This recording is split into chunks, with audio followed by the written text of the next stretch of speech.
Hello and welcome everyone to the Just One More Level podcast. I am your co-host John. You're not going to introduce me at all? No, You're not going to say with or anything like no, that? you introduce yourself. Yeah, but I figured you would have said like with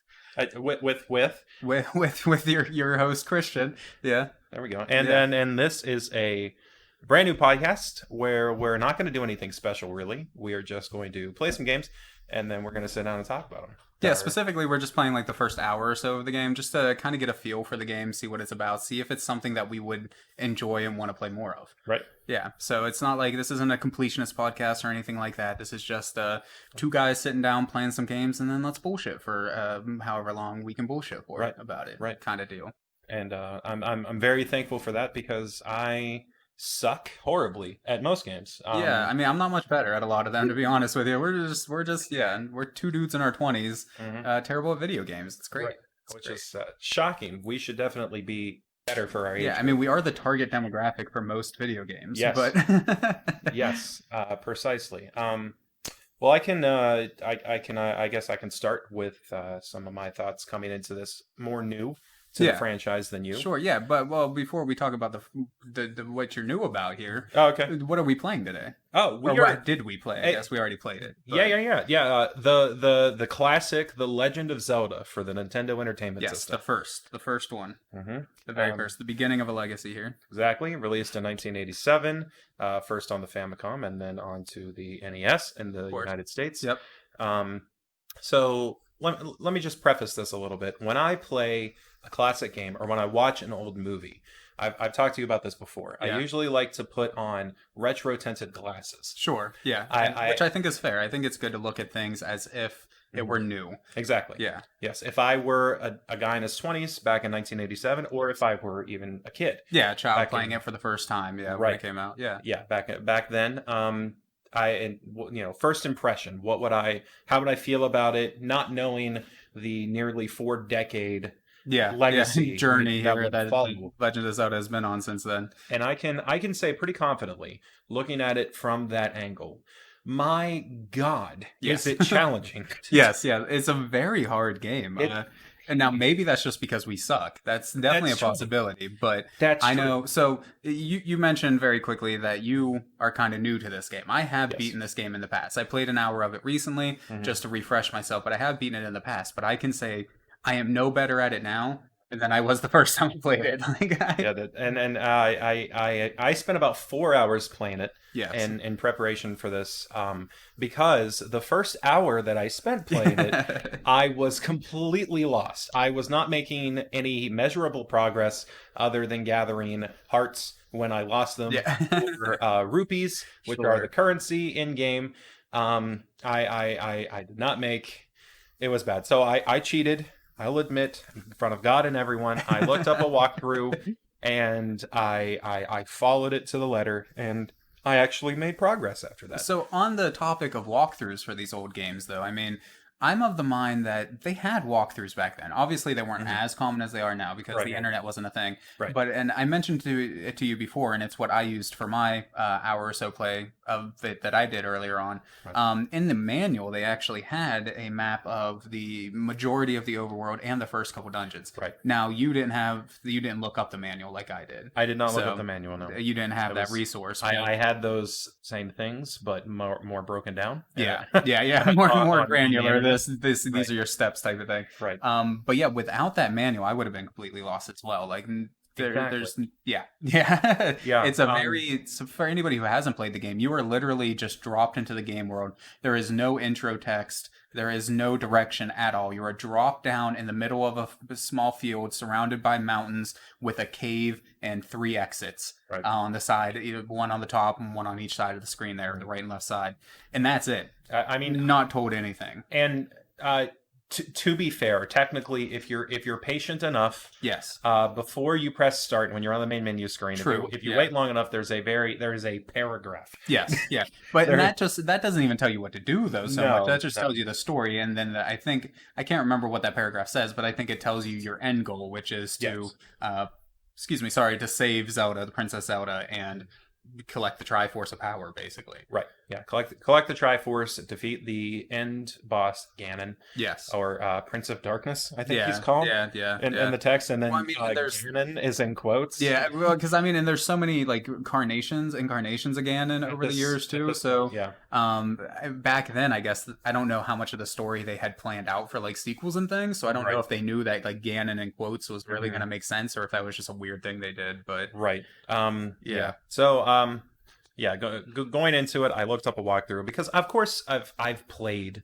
Legend of Zelda games over the years. Yeah. What was your first, if you don't mind me cutting in there? My first exposure was I think I was at a friend's house. Yeah, sure. Sometime in the very early 2000s, and he had the Majora's Mask. Oh, nice, on the nice. N64. Okay, that's a good. That was my first exposure. But I watched him play it before you ever, because he was a little bastard. Yeah, and he just wanted to show off how many masks he had collected, and me having no context, I was like, "That's great. That's awesome. Yeah, that's goals in life, man." And he probably only had like 3 masks, but I mean, to your young mind, that was exactly right.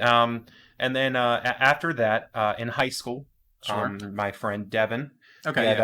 He had a GameCube. I had a GameCube. He bought the Legend of Zelda collection. Of course he did. It was the first game and second game for the Nintendo. Yes. Great collection. And then great collection. The 2 N64 titles. Yep. Ocarina of Time and Majora's Mask. A demo of Wind Waker. Yeah, exactly. Yeah, that was coming soon. Yeah. The Wind Waker. I played so much of that demo, and then the weird part for me is I never actually ended up picking up Wind Waker. I had that collection, and I played that demo probably 1,000 times, and then I never even got Wind Waker. To this day, that is like the one mainline entry in Zelda I have never actually played, other than the demo. Well, yeah, I've tried the demo, but so from that collection, I think I got about maybe an hour or so into Ocarina of Time. Sure. I tried out the first game, and I shut it off like after the first time I got it. Like I tried to navigate the world, and I was like, I have no idea where to go. I didn't even know you were supposed to go in that cave to get your sword. I was lost, so I just shut it off. And then I went back. I tried Majora's Mask because I was like, I saw this one growing up. Yeah, I know this one a little bit. Yeah, sure. Yeah. So I played Ocarina of Time, and I was enjoying it. And then I tried out Majora's Mask, and I don't know what I did, or if it's a glitched copy of the game, but I could not move past the first mission. Creepypasta incoming. Creepypasta, yeah, that is that game. Ben drowned. One of the first big ones. So you in an early game, you are exposed to some horrible nightmare fuel. Yes, you really are. You really are with the Happy Mask Salesman. We are going on a tangent about the wrong game right now. I'm sorry. But yes. The Happy Mask Salesman, you have the Apocalypse Moon. Yeah. That's going to crash into the town in 3 days. Which everybody should check out the Game Theory by Matt Bett. Absolutely. Of course. And then you are turned into some sort of little tree kid, a Deku kid. Yeah. And you got to run around the town collecting something. I think fairies. Yes. Collect 6 or 7 of them. Yeah. And I could never find a 7th one. I got 6 of them, and then I just waited for the moon to plow into the town. It would never happen for me. So I was a little better off than you then. Growing up, I did have a Nintendo. I had I believe it was the gold cartridge, if I remember correctly, versus the Legend of Zelda, the original. Right. So I did play it as a child. Okay. I did have it, but I don't think I ever even beat the first dungeon. Okay. Like, because as a child, it was just like, even now, like, we struggle with it. I struggle with it, at least. Right. And I just never, I never got that far. And I tried, and I tried, and I tried. It wasn't until, I think, Ocarina of Time, Majora's Mask, that I ever actually ended up finishing a Zelda title. Okay. And again, I didn't own an N64 either, but we had a game rental store right down the road. And for any kids out there, it's a place, like a building where you can go and borrow games for a fee. I know you wouldn't understand. Okay, we're old men here. Well, they know what. I mean, give them some credit. They know what GameFly is. Yeah, well, some of them know what GameFly is. Did you know that GameFly is still going? Yes, I did. I almost signed up for it a month or so ago, to be honest. Oh my god! But anyways, yes, I would rent the N64 because they did console rentals too. So I would rent the N64. Chester, just here, not too far from us, but actually, Sure. but You're talking about the right down there by where McDonald's is, right across the street. Yeah, right across the street from McDonald's. There was a game rental place there. Yeah, and I lived in the apartments right there, so I literally just walked down to the game rental store all the time. I know, man. This place used to be pretty cool back in the day. I only ever rented tapes. Yeah, so I would rent the N64 and a copy of Ocarina of Time or Majora's Mask. Now, Majora's Mask required an expansion card for your N64 to actually play. Okay. And the game rental place would always forget to give me that expansion card almost every time. So I would end up having to walk back to the game rental place, get the expansion card after arguing with them for 5 minutes, and then go back to my house to play it. It was always a pain in the ass. Right. But yeah, so I did end up playing those games almost to completion, but the original I just never did. I did know to get the sword. At least. So I don't remember if I saw an older cousin doing it or how I knew about it, but I did know to get the sword at least. But I never got very far in there until more recently. Yeah. And then something I was going to mention, you mentioned that you used a guide, but you did try the first hour without anything. So like I can't even blame you there. Like if you spend that long lost on it, just look at a fucking guide. Right. Like, I spent the first hour completely organic. I wasn't using save states. Yeah. I was just using continues and I wasn't using a guide. I was just trying to explore the map the best I could because of course in the years since I have tried to boot it up once or twice just out of curiosity because I run emulations, emulation software. That's how I play my old games. I'm sorry. I'm a bad person. Honestly, I mean, emulation, there's nothing wrong with emulation. There's always this nostalgic feeling of playing your hard copy that you own, but you get a clearer picture from emulation. Yeah. It works better on modern TVs and monitors and things like that. There are definite bonuses, and of course save stating, especially for a lot of those old games that don't have the option to save. Exactly. Zelda doesn't have that problem, but a lot of old games just don't have the option to save. So having emulation to save state and things. Right. Yeah. And I own the original hardware. Yeah. Emulation definitely helps. But yeah, so I explored the game the best I could. I tried to do secret things because I knew that secret passageways and secret objects were a part of the gameplay. A huge part of the gameplay, yes. Right. I knew that through cultural osmosis. Yeah. Hearing about Zelda over the year. I watch a ton of YouTubers play both new and old games on YouTube, so I've heard about it before. So I as soon as I collected my first bomb, I was like, all right, I need to look for something in the map that looks obvious enough but not too obvious. Well, and that's the thing about these original games, they didn't have markers for in the newer Zelda games there will be like a crack in the wall or whatever. Right. This game, there's none of that. It's just like this random tile on the side of this mountain happens to be able to be blown up, but there's no way to know that without a guide or just trying to blow up everything. Even basically, those on the guide, their terminology is almost hilarious. Yeah. Because they're just like, what you have to do is go to the far right corner, 8 screens over, 8 screens up, go to the far right corner. Yeah. You want to count the third bush from the right. Yeah. You use the candle on that bush. That's how you get the staircase. Yeah. If you decide to continue playing this game, my recommendation to you can find like interactive maps for a lot of these old games. Ooh. I would search something like that for your secret hunting and things like that. Okay. Plus, it doesn't quite give you the walkthrough step by step, so you still get some of the sense of exploring, but you can easily see where like the secrets and things are if you're looking for that. So that's my kind of recommendation just to you if you decide to continue playing this game afterwards.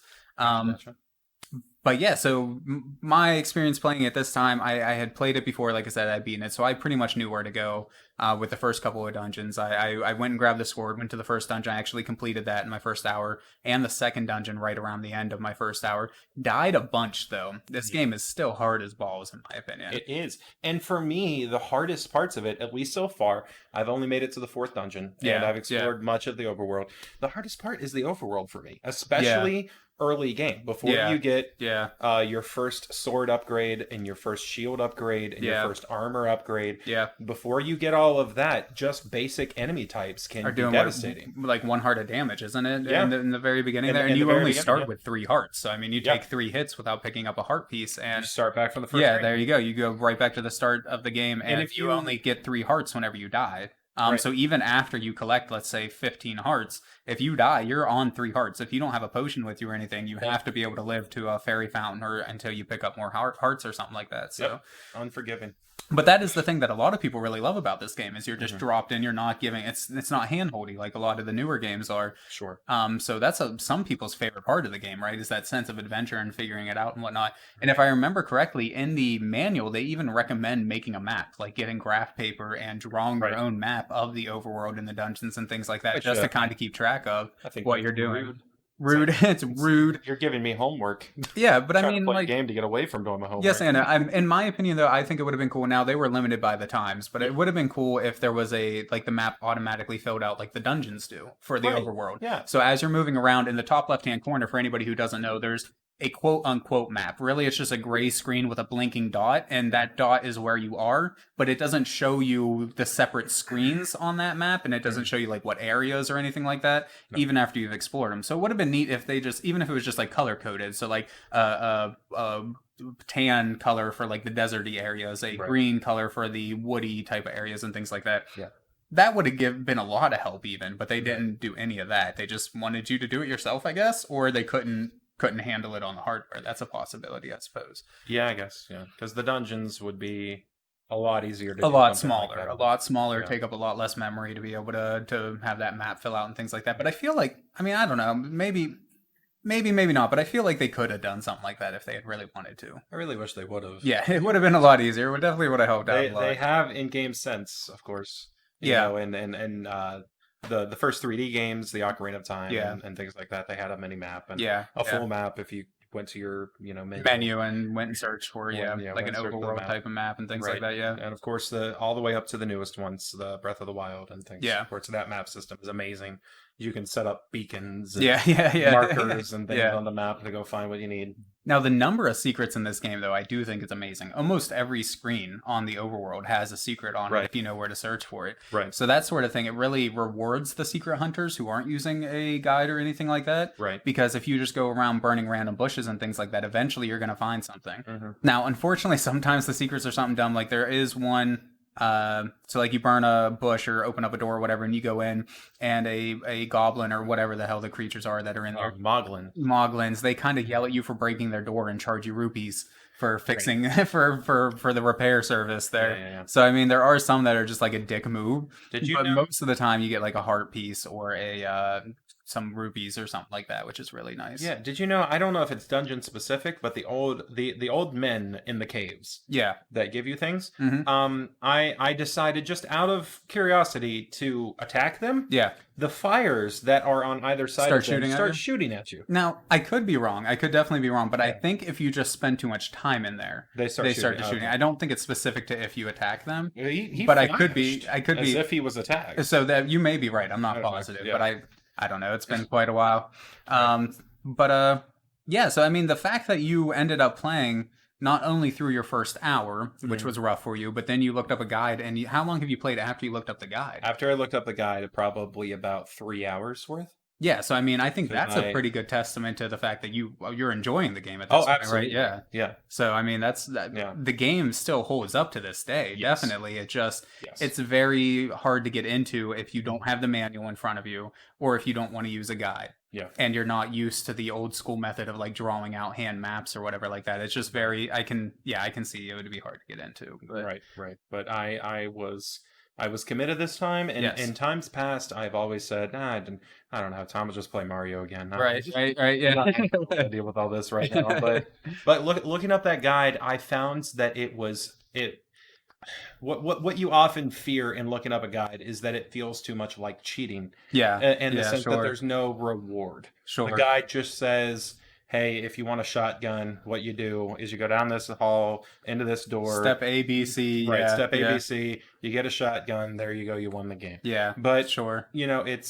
It's not like that. It just says... I feel a large part of that is this game is so challenging just from a difficulty perspective. And it's not unfair most of the time, like a lot of old games are.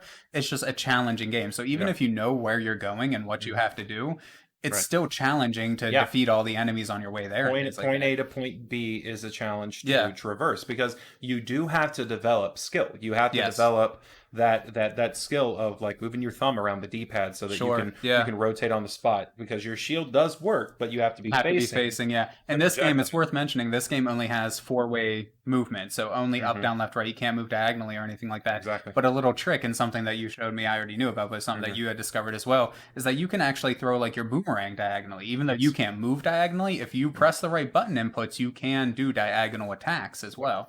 At least with the boomerang. I think that's the only weapon you can. Might be. Yeah. I'm not sure. Maybe the arrow or something can as some projectile I haven't discovered yet. Yeah. Have you tried it with the bow and arrow? I've not. So it may work with that. I can't remember if it does or not, but definitely the boomerang. So there are like advanced plays that you can do there as well. Yeah. And another thing that came to mind here, a testament to how well this game holds up just from a fun factor once you know that what you're doing. Breath of the Wild, the newest entry in the series, they actually used the original Legend of Zelda as a template. They created all the physics and puzzles and everything. Right. In a NES kind of situation. Like it used the same exact sprites, the same overworld system and everything like that, but it had the physics of like being able to knock down trees and have them float down rivers and wind blowing and things like the new Breath of the Wild game is, to see if the new mechanics were fun. And then once they solidified the fun stuff, then they built all of the graphics and world out of the new game. So just a testament to how fun this old game is that Nintendo still uses it, at least for that game, to test new ideas to see how they play out before they do all the work of creating this huge, big 3D experience and things like that. Right. And even if you just want to use the guide as a kicking off point.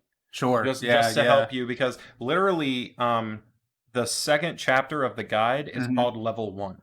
Because the first chapter of the guide is just called Gathering. Yeah. It just takes you around the map and shows you a lot of early game buffs that are relatively easy to get to. Sure. And it just tells you if you go around, you just go in like sort of a big circle and uncover a couple of real easy things. It's like if you go here. So what kind of things did it have you collect to start with? To start out with, mostly rupees and heart containers. Yeah. So in this game, there are some basically necessities that you just have to buy, like your blue candle, for instance, to burn down bushes and things like that. Yep. There is another candle you can get as an unlock later, but I think you have to buy the blue one. I could be mistaken, but I don't think there's some like dungeon specific thing you can do. Well, I noticed that usually that's how it works with upgrades. Because you have your wooden shield. You start out with a wooden shield. You don't have to buy that or find it. Unless you lose it. There is an enemy that can actually take your shield from you, and then you have to go back and buy another one. The like? Something like that. It basically like sucks you into it, and then when it spits you out, it does it without your shield. Right, so, which is rude. Yes. There's that. But the other necessities are money. The game has a currency system. Yep. There are some items that are restricted to I don't know what I want to call it, leveling up progress. Sure. Things that you acquire along the way. For instance, there is a cave that you have to uncover with an old man that you get a letter from. Yeah. And then you have to take that letter to an old woman at the start of the game. And then from that point on, a couple shops open around the map that are available for potions. Yeah. That you can buy potions now. So you need the rupees to buy the potions, but before you're able to buy the potions, you have to get this unlock first from find an old man, get this letter from him of recommendation, I guess. I don't know. Whatever you want to call that. It's just, this guy's cool. He's chill. And those potions make a massive difference. Yes. So it's, I don't usually do all the collecting. I usually go straight to dungeon 1 first, not going to lie, and just go straight to there. So you can beat the first couple dungeons without very many upgrades. Right. But it would definitely be easier if you had a few extra hearts and things like that. So because you get a heart container after each dungeon. Yeah, 1 heart container in the rupee, and then each dungeon has at least 1 hidden item in it as well, which is usually required to progress at some point further on down the line. Yes. But you don't have to do all the dungeons in perfect order. I'm pretty sure you can do like dungeon 2 before dungeon 1, as an example. It is open world. I know that the guide mentioned that often people find it's either dungeon 3 or 4 first. Sure. Just by exploring the open world. I think, because Dungeon 3 is, you go up a little bit to the water where there's not the little bridge, but the longer bridge. Yeah. You go across the longer bridge. Sure, I think you just go over left by 4 or 5 screens. Yeah, and then it's just there. The dungeon's just right there. Sure, yeah, I guess I can see it. Whereas Dungeon 1, you kind of have to go off to the right, go through this forest a little bit, and then kind of cut over to the left to be able to get to it. So I can kind of see... Yeah, and I feel like there's a lot of harder enemies on that route too. Yes. The Moglins are so it'd probably just kind of be easier. I can see that. I can see people getting to Dungeon 3 first. Yeah. But yeah, so I mean, I know I really enjoy this game. I really love it now that I've gotten a little bit older and just a little bit better at the game, good enough to get through it. Right. It's a strong recommendation for me to anybody who is into retro games or just really into the Zelda franchise and wants to kind of see the roots of it. See where it all began. Yeah. Yeah, because Ganon always comes back in one form or another. Yeah, one form or another. In the most recent Zelda entry, he is a giant storm. Yeah. Calamity Ganon, I think is what they call it. Calamity Ganon. Yeah. I know in the old N64 ones that I've played, he was kind of like a guy. Yeah. He was just a guy. Yeah, and then he turned into a monster. Yeah, to like this. Well, the thing is, he's like a guy possessed by like this pig dude or something like that. Right. I'm in the first game, he's just like a pig read dude. into it again. Yeah. But in the later games, he's like a guy possessed by that pig guy or something like that, and that's Ganondorf, not Ganon, if I remember correctly, is how they differentiate between the two.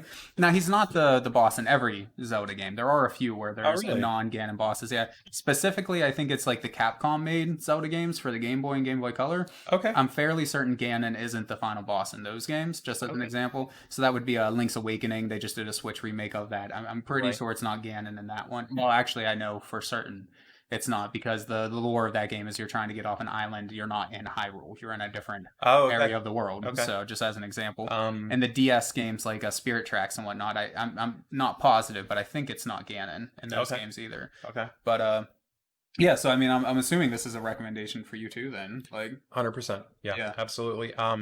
It gets more fun. The fun is exponential. Yes, it gets more fun as you play. It rewards you more for having played, having found those items that you need to find. Definitely.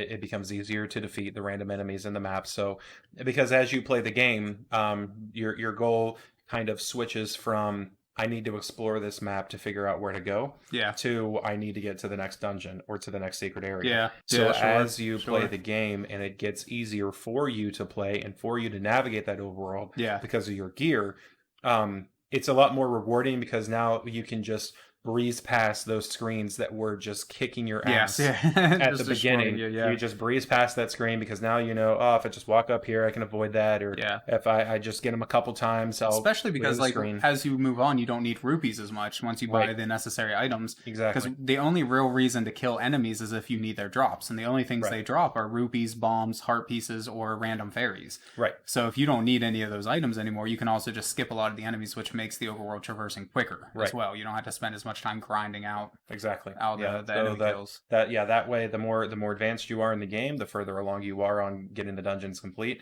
the easier it is to play. Yes. The easier it is to navigate where you're going, and then the dungeon becomes the challenge. Yes. Which is it has a very good pace. Yeah. I would say. Yeah. That's the best way I could describe it is it's paced very well. Yeah. It's a slow burn at the beginning, but then as you come towards the climax of the game, it feels a lot more climactic. Yes, you feel rewarded. And that for having I know done you've that. never gotten there, you've never done it, but that final dungeon is a bitch though. Like if you do finish playing this game, I'm interested to see. I probably will. What you do there. So if you use the guide, it probably won't be as hard for you if you use the guide for the final dungeon. But just let me tell you, my first time through that just that final dungeon took probably nearly as long as the rest of the game. Just trying to like move around through everything without a guide. It was just it was rough, and I died so many times. There's just some enemy types that I cannot reliably kill. I just have so much trouble with them. Yeah, a big one for me is the I don't remember what they're called, but they you can see them under the ground and then they pop out. Oh yeah. And they kind of spin. Big spiky things. Yeah. I can't remember their names either. They make appearances in some of the later games too, but I can't remember. I want to say Tektites. Maybe. I know that's one of the enemy types, but I can't remember if that's the little pop out of the ground ones or the little spiders. Sure, yeah. I don't remember the spiders that jump. The water spider looking things. Yeah. I don't remember one way or another. A little tidbit. For your information, I'm sure you don't know. My favorite game is Minecraft. Okay. Never would have guessed. Never would have guessed. Never would have guessed from all the conversations I've subjected you to. About Minecraft and Minecraft related things. I think that it's a very good possibility that slimes in Minecraft were inspired by the voles and gels. Yeah, I could see that. In Zelda, because in Zelda, in the dungeons, very common weak enemy type is something called a vole. Yeah. And it's just this little blob, and it moves around the screen, and when you hit it, it breaks apart into smaller things called gels. Yeah. Which are both they sound very synonymous to slime. Yeah. Yeah. So a vole and a gel, you know? I mean, and honestly, since this was originally a Japanese game too, that could just be a translation thing, the gel versus slime. Like I could see a translator. I don't know enough Japanese to know, but I could imagine that word that they use could probably be translated either way as gel or slime, since it's such a similar type of thing there. Right. Yeah. A little tidbit for you while we're talking about tidbits: the bats and those little tiny slimes, once they fall apart. Interesting thing about those are actually coded to have 0 health in the game. Huh. They're actually already dead whenever they appear to you. But nothing in this game dies until it's hit by something. Right. So even though it has 0 health, it just doesn't die. So the boomerang, which does 0 damage, it still triggers a damage update, even though it doesn't, it triggers it at 0. So that'll actually kill the bats and the slimes. It does. Which is just an interesting little thing, even though it does no damage at all. And that's what I use most often on those little bouncing Jigglypuff looking guys. Yeah, Jigglypuff looking guys, sure. Yeah, or more Clefairy, I would say. They jump all over the dungeon, and when you kill them, they break apart into bats. Yeah. You know, and then you have to kill the bats. Which again, there's a name for the bats. I apologize, anybody listening to this. Yeah, the purists. That is a huge Legend of Zelda fan. Calling these things bats, and I know you're just boiling livid at the moment in your seat for me calling them bats. I don't know. They're bats, okay? That's and they're not what they are. And I know what the snakes are called, but I'm not calling them a rope, okay? They're a snake. You can stop it right now. Well, that's the problem with just a lot of old games. Like rope, I'm sure a better translation would have been snake. Right. Maybe that was their what it was. I feel like it was snake a translation issue. Probably. Because I don't know. I imagine that tektite and like are made yeah, most likely. But I know, with a lot of these old games, I don't know the translation story for this one specifically, but the translation story for a lot of these games is the translator, it's usually a one-man job, and he's just giving a sheet of sometimes actually just a spreadsheet on a computer with a bunch of terms in Japanese, and then just told to translate it, not giving any context, not giving a screenshot of what the enemy looks like or anything like that, or what was said previously or what is going to be said afterwards. They're just, here's a Japanese word or Japanese sentence, give it to us in English. And that's where a lot of translation errors on these old games come from. So I imagine it was probably a similar story with this. So he probably just had a word and was just okay, rope. Yeah, that's the closest English word to what this Japanese thing is that I'm being given here. So okay, that makes sense, because that's my guess. I could be completely wrong. Well, I know. I mean, I have very little experience with other languages other than 2 years of Spanish in high school. 10 years ago. So, right. You know, I know, but I remember that a lot of words literally translated to something different. Yes. And for instance, I apologize for butchering it, but every day when we came in, she would ask us how the weather was. Sure. And it was something along the lines of "Que tiempo hace hoy?" Okay. Which literally translates to "What is the weather making?" Yeah. But colloquially in Spanish, you would translate that in English as "How's the weather?" Sure. Yeah. You know, that's how you would say that to another person. Yes. Yeah. But in certain languages, there is just no direct translation word for word, or if you did, it just wouldn't make no sense in that other language. It wouldn't make no sense. And I have enough exposure to Japanese to know that a lot of Japanese terms and sentences and words are that way as well. Like if you try to translate directly from Japanese to English, you can do it technically, but it would make no sense to any English speaker out there. It's just not gonna, just doesn't work that way. And so I imagine that's where a lot of those things rope came from. Yeah. Rope. That's my favorite enemy in the game is rope. Right. So we can talk about pet peeves. Yeah, sure. Do you have any? What are your pet peeves? Well, I mean, other than the being lost for your first hour of gameplay there.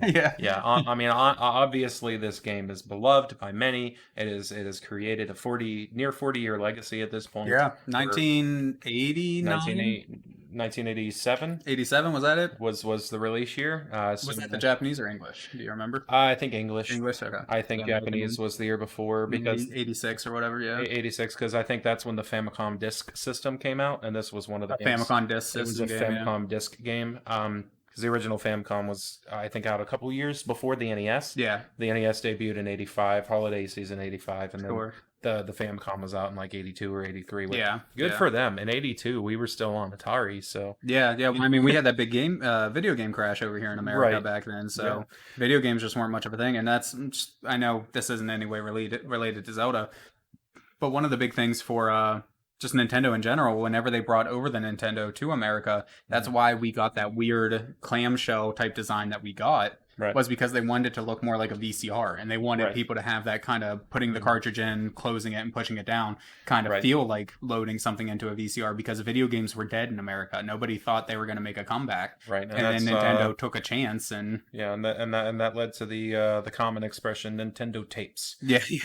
I've never heard that expression, so I don't know how common that is. But sure, God, that's what Nintendo tapes. That is what my mom and every parent I've ever heard talk about Nintendo. It's your Atari tapes and your Nintendo tapes. No, we called them cartridges. Yeah, really? Yeah, we called them carts or cartridges. You guys were fancy. Yeah, we were ahead of the times. You probably had the name brand soda too. I remember lots of nights of eating grapes and cheese, though. I remember that. But I mean, we've had brand name soda. That brand name soda. Yeah, I don't remember. That's how you know you've made it in America, is when you can keep brand name soda stuck in your food. Yeah, and grapes and cheese. Right. right. American cheese, none of that fancy shit. Okay. No. Just I'm sorry, I was a child. Okay, I wouldn't eat American cheese straight anymore, but. There was the dark times, like the dark times. You wake up in the middle of the night. You're not going for a glass of water, Hollywood. You're going for a drink of iced tea straight out of the pitcher and a slice of American cheese. American cheese. Yeah. Oh my God. For God's sake. It's terrible. For anybody not from America, just don't. It's not worth it. No, because it's plastic cheese. This is This is the worst tangent I think we've ever been. Yeah, this isn't even about video games. This is about food, cheese, American cheese at that, the worst kind of cheese. Literally dyed yellow because Americans are stupid. And they think that there's a white version, okay? No, the worst thing is... The real American cheese is white, and then they have a whole other genre it depends. That's dyed yellow. It depends. You can make yellow American cheese naturally, because how American cheese is made, you get to pick what kind of cheese you make it from. So you can use a high-grade cheddar. There's just no reason to, because once you turn it into American cheese, it's trash anyways. So right. But one of the other things, cheese related. I was gonna say something cheese related, but I completely forget what it is now. One of the other things cheese related. Just cheese related. I got a lot to say about cheese. I don't remember what it was. But it doesn't matter, I guess. Okay, so tangent over. Pet peeves. Pet peeves about the game. Okay, so I personally find it quite offensive that when you die, you start back at 3 hearts, but okay. So let me set the scene. Let me set the scene. You go out throughout the game and you find heart containers. Yes. They hold your life. Okay, and you fill them up with hearts that enemies drop, or from fairies. Either from the 2 fairy fountain screens in the overworld, on the overworld, or by fairies that enemies drop. Yeah. So you fill up all these hearts. When I start out the game, first screen, I have 3 hearts, and I can shoot my sword. I'm either shooting beams out of my sword, or I'm shooting my sword. I'm throwing my sword. So I think it's a beam as well. I think it's a beam. Yeah, but you shoot things out of your sword. So you start off right off the bat. This isn't a euphemism, by the way, I promise. No, even with the wooden sword, you have a sword beam. Yeah. If you're at 3 hearts. Yes. But to my disbelief... And I was very offended that when you get more heart containers, it does not take 3 hearts to shoot your sword. You have to be at absolutely full health. Yes. Regardless of how many you find. I'm past the 4th dungeon. I'm at 11 hearts. Yeah. So are you telling me that if I get hit a bunch of times in the dungeon, I gotta get all those hearts back just to shoot my sword? Yep. I would have been better off not getting them. Now, to be devil's advocate, though, the 2 fairy fountains on the overworld are fairly easy to get to. They are. And they completely refill your health, if I'm not mistaken. So you can go to one of those fairy fountains and refill. Just to play devil's advocate, I get where the frustration comes from. Because it was like... Because you would have to go out of your way every time you die. And I remember being super excited because I was like, oh my goodness, heart containers. Now I'll be able to take a lot of hits and still use have that a projectile. Gotcha. I was like, because I thought in my brain, I was like, all right, when I get that heart container, now I'll have time. Yeah. Still having a projectile without having to buy arrows or anything like that. And I can see where you're coming from. The idea there. Yeah. And then I thought to myself, it's going to get bad if I lose all those hearts and I get below 3 hearts, because then I'll have to go back to just sticking people with my sword, But no, it's not like that at all. The game hates me. And it completely it strips you down. You have to have all of your hearts in order to do anything. And it's just no good. Also, the gray rectangle that they're trying to peddle as a map. In the top left corner of the screen. The best map. We touched on that a little bit. I think, but that's about it when it comes to big gripes about the game. I don't think there's any there's no huge fatal flaws. There's no huge glitches. Yeah, honestly, I mean, for me, it's every quote unquote pet peeve I would have would come down to my own personal skill. Sure. Because there are some parts where I feel it's a little too difficult, but that's just because I'm bad at the game. If I got better at the game, then I wouldn't have that issue. Right. Yeah, so you gotta get good. Yeah, you gotta get good, man. So the only pet peeve I would have is that the map thing that we touched on does kind of bug me. But I do wish there was some sort of, even if they don't show you where, like, the crack in the wall to show you where a secret is, or have a bush look a slightly different way to signify that there's a secret hidden there. I understand them not wanting to do that, but it would be nice to some sort of tracker so you could tell where you tried to blow up something before, or what bush you tried to burn before. Like a scorch mark. Yeah, exactly, because if you weren't using a guide or anything like that and you were trying to find all the secrets, there are probably thousands of bushes, and only tens of them can actually be burnt down. They use memorizing all of them, or just they use them to define the path. Yeah, literally, they use them to define the path in a lot of areas. So the art assets to define the path that you can go in the game. Yeah. So that would be really helpful. Two more. I think that I do like that they include characters in the game that are there to help you along, either by selling you things or giving you hints. Yes, the hints are a little rough. I wish that they were hints. They're not hints. They're anecdotes. Yeah. And again, I kind of wonder again if a part of that was due to translation. Like, if they weren't given context, if they were just given a Japanese sentence in Japanese, maybe that is an actual hint. Sure. Whereas in the translation, they may not have known where that dungeon it was trying to point you towards was, so it just gave a literal translation that made sense. Right. I wonder. I could be wrong, but because they don't sound enticing at all. They just, I think one of them literally was, you find one in a dungeon, not just in the overworld, but you find a guy in a dungeon that just says something like, "Go to the top of the waterfall." Go to the top. Just go to the top. That sounds like a game dungeon right there. And turns out at the top of that waterfall is a really awesome sword. You know what I mean? Like, he could have I don't know, he could have made up like a limerick or some kind of riddle that made you think about it, a little bit. You're just like... Kept it there in the back of your mind. And I could see that being an issue with it being so forgettable, that one specifically. Right. If you didn't go straight to the top of that waterfall, you would probably completely forget that some random old man was like, "Go to the top of the waterfall." Sure, yeah. You said you had two. What was the the other one is sort of a devil's advocate thing. Yeah. I'm working against myself because I really enjoyed that this was in the game. Yes. But I think it's a little cheaty. Okay. You can shoot the sword beam. Yes. And most other projectiles through solid objects. Yes, you can. The barriers in the game that you cannot walk through, almost always you can shoot through. Yes. To kill enemies on the game. And I found myself using that to your advantage. In spite of myself, yes, I found myself cheesing. Yeah. And staying at one edge of the screen and just kind of moving up and down the screen and waiting for the enemy path to intersect with mine, and then shooting projectiles across the screen. Sometimes I feel like that's almost necessary, though, just because the game is difficult. Yeah. And it's definitely not like a bullet hell per se game, but there are moments where there will be like 5 enemies all shooting projectiles and fire from pits. All different angles. Yeah, and fire pits on top of that shooting projectiles at you at the same time. Yeah. So it can become incredibly hard to dodge everything coming at you if you don't use some of that quote unquote cheese there. So I wouldn't hold that against you. I think that's just kind of how you have to play the game. Yeah.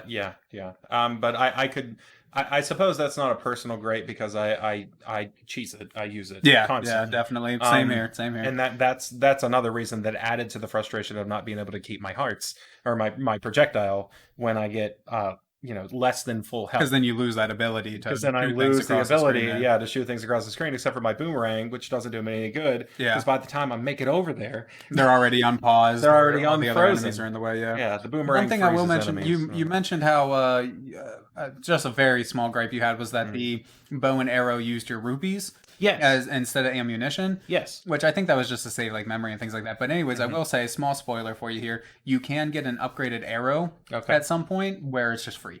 Oh, nice. Yeah. Okay. So the bow and arrow will become more useful to you. I was just upset because I had to pay 80 rupees for essentially one arrow. Yeah. Well, yeah. Essentially, I had to, and then it's one rupee per arrow afterwards. Yeah.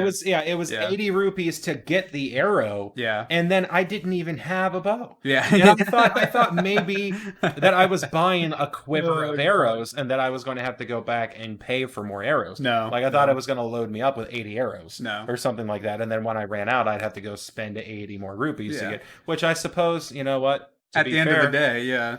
It translates about the same. Yes, yeah. So it's just a little more convenient to not have to go back to the shop constantly. So yeah, I guess it's going to spend my rupees either way. So I don't even know why. Now that they broke it down, they're smarter than me. I mean, that's why they're game designers and we're two guys talking into a mic, right? Right. Yeah, I didn't even think about that. Oh my goodness, now I'm getting existential. You could think about that either way. It's more convenient to buy in bulk at the store, but you're drinking your money either way. You know, there you go. I'm talking about water. Yeah. I'm not drinking my money in other places. Any other final thoughts? Anything else you want to throw out there? Final thoughts? I suppose I haven't touched on the graphics. Yeah. I think that everything in the game graphically looks great except for the environment. I don't mind the environment, to be honest. It's plain. Yeah. It's very plain. It's very plain. And I think if I just from a little bit of game development I've done, if I had to guess why, it would be that they wanted to have more varied enemies. You're right. So they used up most of the very, very limited memory that they had back then for sprites and things like that to make more varied enemy types. Sure. And so then they only had a few different overworld sprites that they were able to pack into the game, if I had to guess. Which I would take that trade-off. You know, more unique enemies for a more bland overworld. Especially because the overworld's not bad looking. The bosses look good. Oh, yes. Yeah. And they're usually like multi-tile sprites and things like that. Very large compared to you, which is just one little tiny tile. So right. Yeah, excellent. So that makes sense, I suppose. And then one more positive thing, the music, iconic. Oh yeah, I mean everybody, even if you haven't played Legend of Zelda, you've probably heard the Zelda theme song. Either the overworld theme song or perhaps the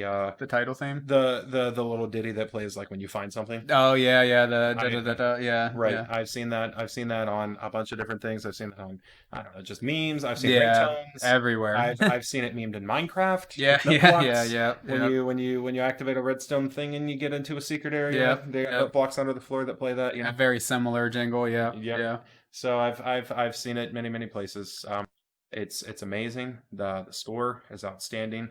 I forget who did the score. I used to know. No, my first thing that came to mind was Koji Kondo, but I don't feel like that's the right person. So I'm fairly certain that's not. I know he's done other game scores though that were also very well regarded. But yeah, I love the score. I love the gameplay. I'm still invested. I'm still interested. I'm still using a walkthrough, but I'm still interested and invested in what's going on, and I think I'm going to play it till I beat it. Yeah, and it is Koji Kondo. Was the composer there, so I did actually have that one right. Yep. But anyway, I mean, I will definitely be playing it again. So for anybody who doesn't know, I have a second podcast that I do, the Gaming Cog Podcast, where we actually complete games, and not complete, but beat games, at least finish games, and then we talk about them. Myself and a friend, John or Austin, I guess, is a more accurate name, not the guy sitting next to me. Right. But anyway, so I will be beating the game for that. And but even if I wasn't, I would probably finish the game again, just because it is a great time. Like it's a lot of fun. And one of the things Nintendo's really good at with these older Nintendo games is just making them timeless. The graphics hold up excellent, even to this day. The gameplay most of the time holds up very well, even to this day. So it's worth as long as you aren't put off by old school pixel art type deal. Right. I would suggest the game for anybody really, but I would agree that for most people, look up a guide, or at least look up the manual that came with the original game, just to give you a push in the right direction, if nothing else. Yes. So I feel after this, I will probably be BB. I will probably be purchasing a map as a poster. Nice! Yeah, that would be an awesome thing to have on the wall. Yeah, that would be pretty cool. I've seen those types of things before, and I think the Legend of Zelda map is very aesthetically pleasing. Yes. Yeah. When you look at the full thing, which I found on my walkthrough, and the full thing all laid out is actually really cool. Yeah. So I appreciate that. Yeah. Any other final thoughts? Anything else you want to... Yeah, I mean, I don't know. I also have a YouTube channel. Well, you didn't even mention a YouTube channel. You mentioned another podcast. Yeah, the other podcast there. Yeah. That's fine. We're at that point. We have nothing left for the game. We're at that point. Let's plug ourselves. Yeah. Yes. I have a YouTube channel. I am the Dorseman. I haven't done a whole bunch of very interactive like gameplay type things. I've done a couple mess arounds with Minecraft and some pixel art diaries for for a little game project that you and I are working on. Yeah, something else to note is that we do game development ourselves. We've never gotten to the point to where we're comfortable releasing anything, Very cool. But it's something that we do in our spare time, and we do have an idea that we will be working on soonish for a full-fledged game. And as these podcasts go on, you guys will definitely be hearing more about that. So, exactly. So yeah, if you want to check out the YouTube channel, if you want to check out Christian's other podcasts, you want to check out Christian's Twitch stream. Yeah, I have Twitch and YouTube myself. Stream all the Steam or stream the Steam on their Twitter account as well. If you ever feel like for most of these games that we'll be doing on this podcast, I will probably be live streaming me trying them out. Occasionally I live stream stuff from my other podcasts as well, and sometimes I just play games I like to play. Like right now I've been playing a lot of Fallout New Vegas on PC, and a little bit of like The Witcher, and just different random things, just general gameplay. I don't have a theme that I follow or anything like that. Just, a dude dicking around on the internet. That's it, really. There you go. And I believe that heading forward from this point, I will probably be recording the games that we talk about on the podcast as well. Just a short little YouTube video. Yeah. Just my first impressions, because a lot of the games that I am going to play that we're going to cover are going to be new to me. Yeah, yes. A lot of them will be new to me as well. So I mean, there will definitely be situations where both of us or one of us have played, maybe even completed games before. Yeah. But yeah, one of the big things that I wanted with this podcast was be able to experience games we've never played before, and figure out whether it's something that we want to play. Because I mean, there's so many games out there now. It's just I have my fingers crossed for a Super Nintendo title for next week. Yeah, what's that? That I'm going to try to convince you. Yeah, I was going to say I haven't heard it yet. Yes, I would love next week to cover one of my favorite Super Nintendo games, Porky Pig's Haunted Holiday. Oh my gosh. It's a classic. A classic, yeah. No, it's not a classic. It's very niche, but I think I really like it. Yeah. I don't think I really like it. I do. I do. I really like it, and I think that it is an unsung hero of the Looney Tunes genre. You hear a lot of crap about Looney Tunes games in general. Yeah. There's the infamous Bugs Bunny Birthday Blowout series on the NES and the Game Boy and things like that. So I think that they cranked out one good Looney Tune game and then it just went unnoticed. Yeah. Okay. I mean, I'm sure even if it's not next week, I'm sure we'll end up giving it a try sooner or later. So yeah, we'll definitely we'll get to that point. But and that's one I've beaten. Yeah, you've actually beaten that one before. Yes, and I have it marked on my phone calendar. The day that you beat it? The day that I beat that game. Yes, 4 Proud gaming achievement there. Awesome. Yep. Awesome. But all right, I mean, I think that's all I got for this time. Yeah. Yep. Yeah. That's all I got. So thank you very much, everybody, for joining the Just One More Level podcast. Mm-hmm. And make sure you tune in next week for possibly, what was it, Porky Pig's Haunted Holiday. Haunted Holiday. I call it Porky Pig's Nightmare because that's what it is. Yeah, because the whole game is a nightmare. That's what it sounds like. The whole game is a nightmare, and the whole game is a dream. Yeah. Thank you so much for joining, everybody. Till next time. Thank you. Bye-bye. Love this podcast? Support this show through the Acast supporter feature. It's up to you how much you give, and there's no regular commitment. Just click the link in the show description to support now.